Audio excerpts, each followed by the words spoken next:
Orașul Cimișlia, o localitate cu circa 15.000 de locuitori, situat la 70 km sud de Chișinău, poate deveni a doua capitală a artelor plastice din Moldova, după Chișinău. Actualmente, scrie în revista Limba Română din 2017, doctorul în studiul artelor Constantin Spânu, citez, Galeria de artă din Cimișlia vernisează în permanență expoziții de artă plastică ale artiștilor din Republica Moldova, devenind principalul centru de cultură din afara Chișinăului. Am încheiat citatul. Se datorează acest fapt în mare măsură și artistului plastic Victor Hristov, originar din Cimișlia, membru titular al Uniunii Artiștilor Plastici din Republica Moldova, membru Asociației Internaționale a Artiștilor Plastici UNESCO, membru de onoare a Uniunii Naționale a Artiștilor Plastici din Ucraina, inițiator al Galeriei de Artă din Cimișlia. În 1997 am pornit-o de la zero, eu unul singur care m-am adresat la minister și ministerul zice, nu, domnul Hristov, cu taberele astea numai dureri de cap o să avem, Ministerul Culturii. Deci, dar zic, la care minister să mă adresez? La agricultură? În orice caz, s-au găsit oameni care încet, atunci a fost prima dată, primii oameni care s-au alăturat ideea este, a fost Vasile Balica, care era primarul Cimișliei. M-a susținut imediat, fără bani, fără nimic. Și Andrei Vacarciuc. El cu 1997. Prima ediție, da. El a depus bani pentru mâncare, masa o serveam la Valeriu Boronciuc. Valeriu Boronciuc tot așa cu sufletul, era 4 feluri de mâncare, era colosal. Da, erau niște condiții. Sprijinul. Da, erau niște condiții de trai grele, toți bărbați într-o odaie. Era greu, dar în schimb era susținere, s-a pornit. A doilea an, de acum eu am câștigat un grant la Soros. Primar era Alexandrianu. Susținere mare, n-aveam din partea lui, dar eu aveam susținerea Sorosului. Și apoi s-a pornit încetșor, am mai avut încă un grant la Soros, a doilea mai târziu. Pe urmă a apărut domnul Răleanu, primar, da, cu sufletul, el tot timpul cu noi, chiar am făcut 2 ani la rând, am făcut în casa lui. Ne-au cazat acolo, era în noiembrie și era frig de acum, îngheța apa. În orice caz, ne-au susținut. Păi, am petrecut 15 ediții în Cimișlia, tabere. Acum 20 de ani, în anul 1997, un grup de pictori din Moldova, la inițiativa lui Victor Hristov, au inaugurat o tabără de creație de vară la Cimișlia. Ideea era că timp de 2 săptămâni, pictorii creează câteva tablouri, unul dintre care să imortalizeze imagini sau să fie inspirat din partea locului. Această lucrare urma să fie donată localității cu autograful autorului. Astfel, până în prezent, zeci de pictori din Moldova, România, Cehia, Ucraina, Rusia, Belarus, Polonia, Turcia și alte țări au donat orașului Cimișlia peste 200 de lucrări de pictură.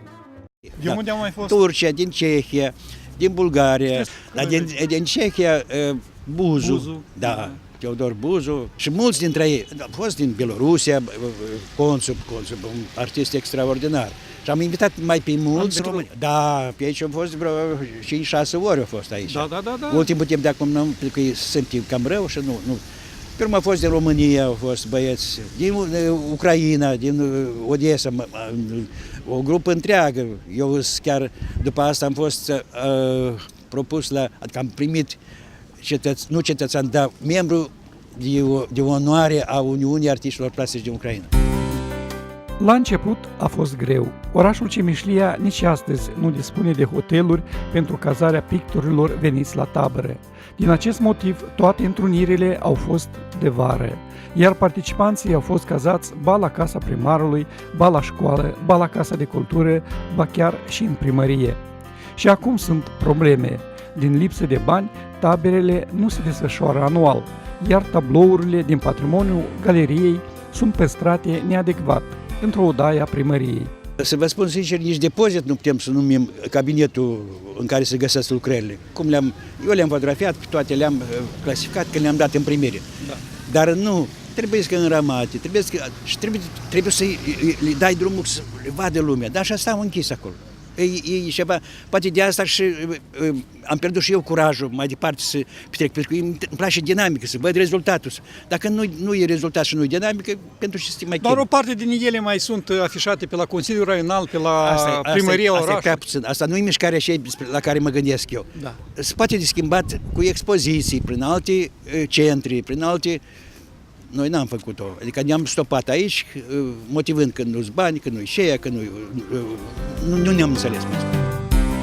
În anul 2015, ca rezultat al organizării de către Victor Hristov a ineditelor manifestări culturale internaționale, taberele de creație, la Cimișlia s-a deschis special un muzeu de istorie, etnografie și artă, cu 2 săli de expoziții de pictură. Director este Alexandru Bulat, un alt pictor din orașul Cimișlia, coleg cu Victor Hristov. Primul a făcut domnul Hristov la deschidere, o expoziție. Așa că lucrăm, câte vreo anul trecut, 8 sau 9 mi se pare că am făcut expoziții de pictori care de la Chișinău au venit aici. Mai este o galerie la Bălți, dar ei cam nu prea lucrează, spun așa, cum se aude. Acum toți doresc la Cimișlia, drept că trebuie de adus tablourile. E foarte mare mândrie, nu toți înțeleg încă aceasta, dar este o mândrie pentru că au fost aici președintele Uniunii Artiștilor, vicepreședintele, pentru că s-a auzit vorba, să fac ceva la Cimișlia și ia să vedem și noi. Au venit, s-au uitat, le-au plăcut foarte mult, mai ales avem o sală foarte frumoasă, mai frumoasă decât eu știu. Și în regiunea asta, la sud, nu mai sunt galerii care să... Așa că noi ne mândrim. Cimișlia merge înainte. Ar trebui, cred că domnul Hristos mai taberele de creație ca să mai facem. Continui. Dar nu știu, ceva se întâmplă că... Primarul a spus că la anul facem, adică în 2018 continuăm această bună inițiativă, așa? Da, Doamne, eu o să fiu de ajutor tot timpul, nu o să mă dau într-o parte, așa că... Grație expozițiilor artiștilor plastici din întreaga Republică, Galeria de Tablouri Cimișlia se îmbogățește de fiecare dată cu câte o lucrare, 2, donată de autorii expozițiilor. Astfel, doar în ultimii 2 ani, muzeului din orașul Cimișlia i s-au dăruit picturi ale artiștilor plastici Natalia Ciornea, Ludmila Ermorache, Victoria Rogaciuc, Ion Chitoroagă, Constantin Cheleș și alții.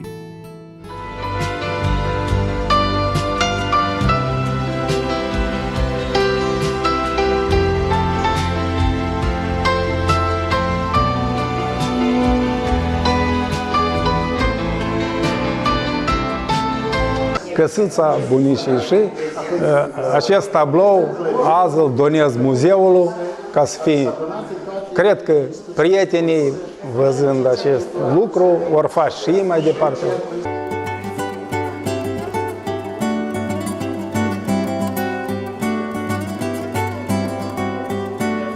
Deci oamenii cimișlieri, gospodari și inițiați în arte și în filosofie, aduc în dar această pânză, o dăruie muzeului, care se numește la Cimișlia. Da.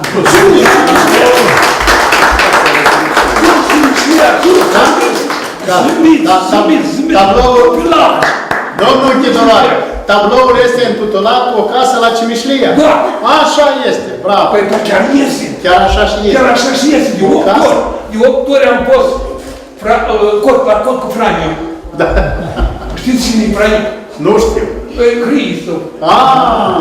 Victor, între paranteze, Vitalie. Victor, între paranteze, Franiu. Știți că... Franiu. Știți că... La ungheni așa se spune, fratele meu spune Franiu. Franiu, sora mea.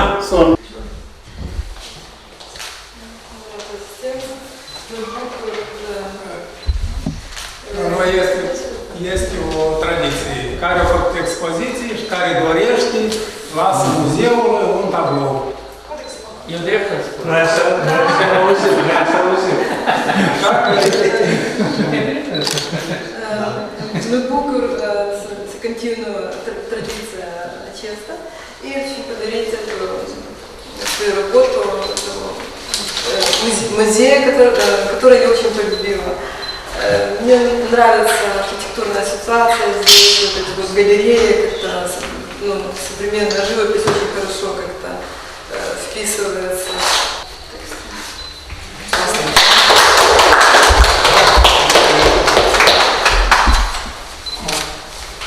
Foarte frumos. Cimișlia are tradiții de pictură mai vechi. Aici a apărut prima școală de pictură din Moldova sovietică, în afara Chișinăului, în anul 1967, inaugurată de către Alexandru Sava, unul din învățătorii lui Victor Hristov. Dar această sală de expoziție a dat posibilitatea la zeci de pictori și din Republică și locali să se expună. În cazul de față, acum îl avem picturile lui domnul Sava. Îl cunoașteți, da? Da, îl cunosc foarte bine. Vreau să amintesc un moment că domnul Sava, primul pictor din Cimișlia, când a venit, când am început să înțeleg și eu și ne uitam la el ca la... El a deschis, el a fondat școala de pictură a noastră. Da, asta e una. Dar referitor la muzeul care s-a deschis în Cimișlia, ăsta e product la tabele cele care le-am pornit noi până la asta.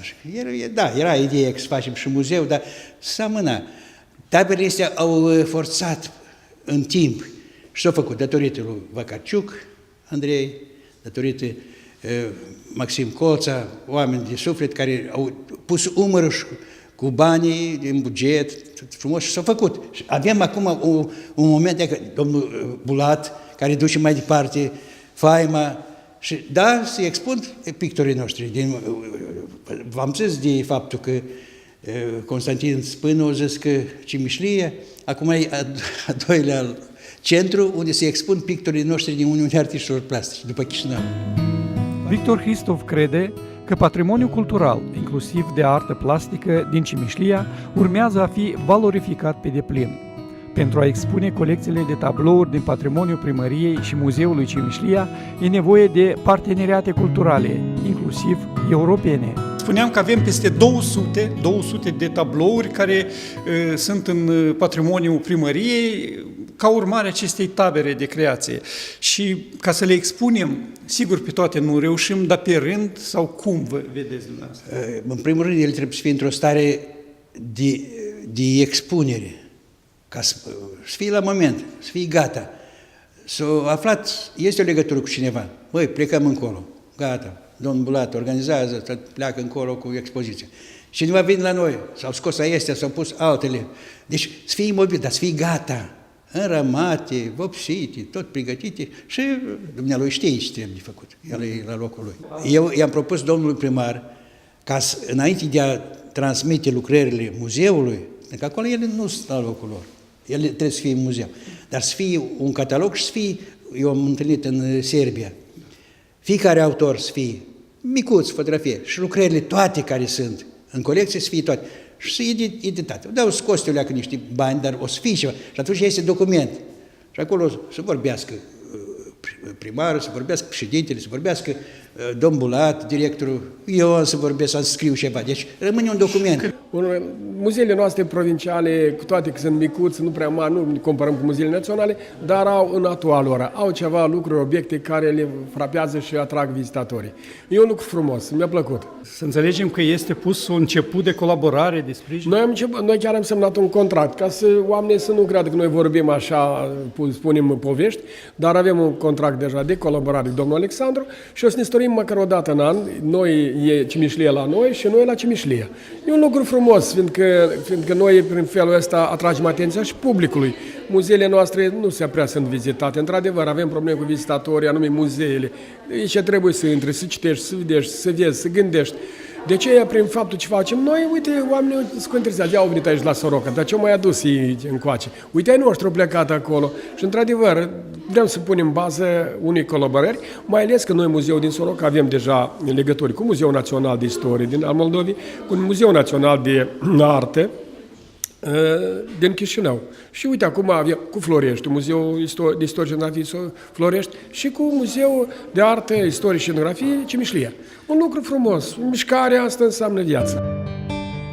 Practicând prioritar genurile peisajului și al portretului, artistul Victor Hristov, în mod conștient și premeditat, deviază pe parcursul decenilor de la tradiția reprezentării mimetice a realității tangibile. Metodologie explorată la începutul carierei sale artistice, spre crearea unor imagini coloristic expresive. Pânzele artistului fac să apară parcă din adâncurile memoriei trăirii îndepărtate, unde lumea, de cândva găsindu-se într-o poetică armonie dintre formă, culoare și lumină, servește ca lăcaș existențial, în care spiritul își găsește împlinire prin estetica decorativului și a expresiei culorii. Scrie despre Victor Hristov criticul de arte Constantin Spânu. Maestre, dumneavoastră cam câte picturi aveți așa, dacă palmaresul dumneavoastră ați făcut așa? Dacă țin cont și de cele care au fost accidentate după pojar, am avut în atelier pojar. Și vreau 75% sau... Și o parte chiar din lucrările care a Cimișliei le-am dus la o expoziție și erau la mine. Și au suferit și ele. Sunt acolo, mai am câteva lucrări de a Cimișliei, de primărie. Nu pot spune. Vreo 500. Vreo 500, cred că. Bun. Am la Praga, am la Fișor, am la fiică în atelier la București, am aici, vreo 500 să rămâne. Am vreo 150 în Israel, am în Germania vreo 100. Până la deveni eu la școala de navigație, marinar, nu știu și, cu visul cel mare.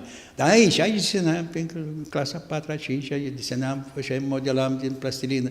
Deci, țin minte, aveam un mătuș și clasele primare lucra în Gura Galbenă. Și venea la tata și spune, măi, Timofti, să-l dai la școala de pictură pe băietul ăsta. Tata spune, și care școală de pictură? Am să fac un lemnar de tresul. Și când trăgea un râs, ha. Era, ți-ai tu minte să așa, râzea el, era... Asta e. Deci el vedea, visul lui era să mă facă lemnar ca și el. Dar când am intrat în școala de pictură și de acum am început să mă expun, dar atunci se făcea simplu. Numai spune, o participat, cu tare, și Hristos. Când vedea că Hristos, numai familie, nu spune nimic de Hristos, numai că el o participat. Gata, tăia din ziar și strângea acolo. Era o chestie de mândrie pentru el, sigur.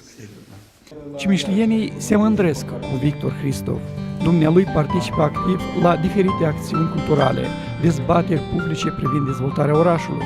Este și autorul stemei orașului Cimișlia, pe albastru, o balanță romană de argint, ieșind din flancul sinistru al scutului, pe al cărei talger este pus un spic de aur, și însuțită în cantonul scutului de tangaua Ciumeci, de asemenea de aur. Eu mă mândresc cu cimișlienii prin faptul că atunci când, și înainte nu făceam în fiecare an, erau ani grei când nu reușeam să găsesc susținere. Și spune, și anul ăsta nu faceți. Deci, oamenii din sat simpli, și fără tabără, dar cum fără tabără? Oameni simpli, nu șefii. Pentru merite deosebite față de localitate, Consiliul Local Cimișlia l-a desemnat pe Victor Hristov cu titlul de cetățean de onoare a orașului Cimișlia în anul 2010. Gheorghe Răileanu, primar de Cimișlia. Aș vrea să spun că Victor Hristov este un om pentru care ar face sau ar fi important să viziteze orașul Cimișlia. Este un om care și-a consacrat toată creația, viața, biografia acestei localități, chiar dacă n-a locuit aici, dar tot timpul a fost cu sufletul aici și a băgat sufletul în tot ce a putut el face.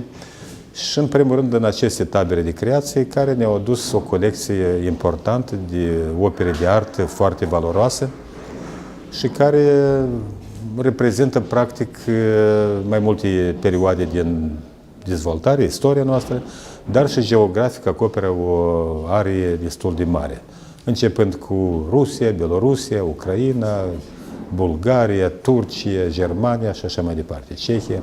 Știu că sunt peste 200 de tablouri, o parte din ele sunt încă în atelier la domnul Hristov, care au suferit din urma unui incendiu și cred că va fi de lucrat, de restabilit o parte din ele.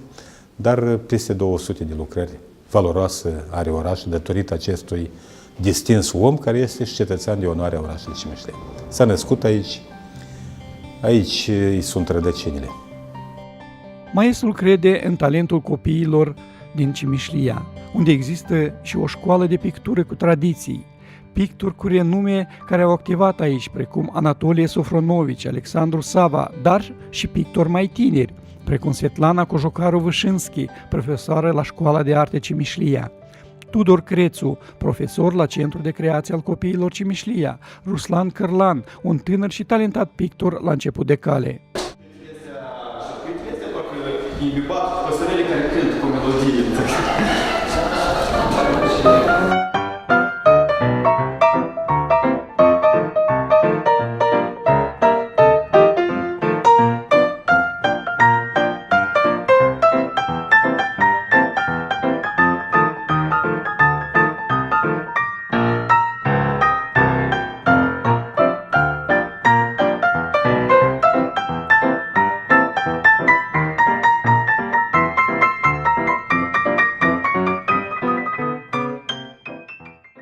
Faptul că în acea echipă era și Victor Hristov, care este tot din Cimișlia, care organizează an de an aici o tabără de creație și după mai mulți ani l-am cunoscut pe Alexandru Bulat, care sunt și verișoare, adică rude de sânge cu Victor Hristov. Iată că lucrurile se leagă în așa fel. Să venim și astăzi aici, nu doar cu acele amintiri, dar și cu prezentul pe care îl face, îl făurește Alexandru Bulat, în calitatea sa de artist, prezentându-ne această extraordinară, interesantă expoziție, pe care o expune în muzeul pe care l-a ridicat deja, cum s-a spus, din ruini. Mă numesc Gheorghe Jalbă, membru titular al Uniunii Artiștilor Plastici din Moldova și membru fondator al grupului Vibrație. Deci, anul acesta, grupul Vibrație, care participăm, adică componența lui este din 7 persoane, anul acesta împlinim 10 ani de la fondare. Și suntem pentru a 3-a oară la Cimișlia, cu a 3-a expoziție de grup. Și cred că dacă vom mai fi invitați, vom mai apărea pe aici. Fiindcă rar când cineva este de acord să mai expună lucrările undeva mai departe, o leacă de Chișinău, de capitală, da. Dar grupul nostru a fost și la Bălți și aici, am spus, de 3 ori la Cimișlia. Artistul plastic Victor Hristov, la cei peste 70 de ani împliniți, speră să mai continue șirul de tabere de creație ale pictorilor la Cimișlia. Mai are un gând maestru, să înființeze un centru de arte în fosta casă părintească din Cimișlia. E nevoie puțin de o reparație, dar spiritul de creație aici se mai păstrează. Casa părintească a pictorului Victor Hristov ne este gazdă primitoare și de această dată. Sper că maestru are amintiri plăcute de această casă. Acum ea este și o gazdă a picturilor care au mai rămas aici, ne mai ține la baștină. Aș vrea să vă întreb cum vedeți viitorul acestei locuințe și văd că cu aceste picturi ea cumva se deschide la față, devine mai luminoasă. Viitorul pe care îl văd eu și cred că o să fie numai decât, am să pornesc eu singur să fac o mică reparație casă, pentru că se năruiește, trebuie de întărit, trebuie de făcut. Și să deschid o galerie proprie. O să fie ajutor bine, nu o să fie, totul n-am să o fac. Și aici vara este mai verde, mai frumos. Țin minte, aici au fost și niște pictori, au făcut chiar tabără, au desenat. Am făcut 2 tabere aici, la mine acasă, da. Și au participat undeva la 14 persoane. Deci am paturi, am strâns și paturi, am strâns, dar trebuie așternuturi, trebuie chestii, sunt niște lucruri care nu sunt după buzunarul meu. Adică eu unul singur nu reușesc. Cu atât mai mult vara se poate, dacă iată acum decembrie, iarnă. Nu, iarna nici într-un caz aici. Este gaz, dar încă nu-i conectat gazul, că se lucreze, că se pot încălzi. Artistul plastic Hristov crede și în discipolii săi. Fiica Alexandrina, membră a artiștilor plastici din Republica Moldova, dar mai ales e surprins de talentul nepoților săi. Pentru că o să rămână copiilor mei, o să rămână nepoților mei. Dar am niște nepoți destul de deștepți și o să găsească ce să fac cu tablouri. Când vine cumpărătorul la mine și mă întreabă, dar de ce nu, prețurile sunt înalte, dă-le mai ieftin. Zic, măi, eu nu mor de foame. Și nu mă ține numai câștigul din tablouri. Dar altceva, că rămân tablourile să rămân nepoților, ca moștenire. Dar ei o să găsească ce să fac. Cumpărați acum, când o să moră, ele o să fie cu mult mai scumpi. Nepoții altfel o să negocieze. Da, cu atât mai mult că nepoata la management anume în domeniul artelor. Așa că eu și are toate calitățile de... Da. Mă numesc Mihai Tărăcilă, sunt cimișlian și pe domnul Victor Hristov îl cunosc din copilărie, fiindcă este și vărul meu, cu asta mă mândresc. Este un om deosebit, un om talentat, pictor, are o fiică extraordinară care acum locuiește în România și are ansamblul ei, un ansamblu de muzică ușoară și cum mai sunt acum moderne, dar scrie și poezii, dar sunt foarte bravă. Eu știu, un neam, părintele lui, unchiul Timofte Hristov, a fost un meseriaș, le-am făceau înainte căruți, cum erau, dar oameni de treabă, am cu ce mă mândri, cu domnul Victor Hristov și cu tot neamul nostru împreună.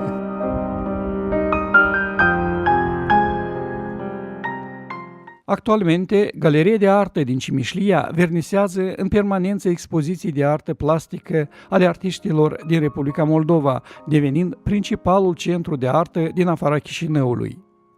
Vom menține această poziție onorabilă în Republica Moldova sau vom ceda altor centre culturale, precum sunt Bălț, Roca, Comrat și altele?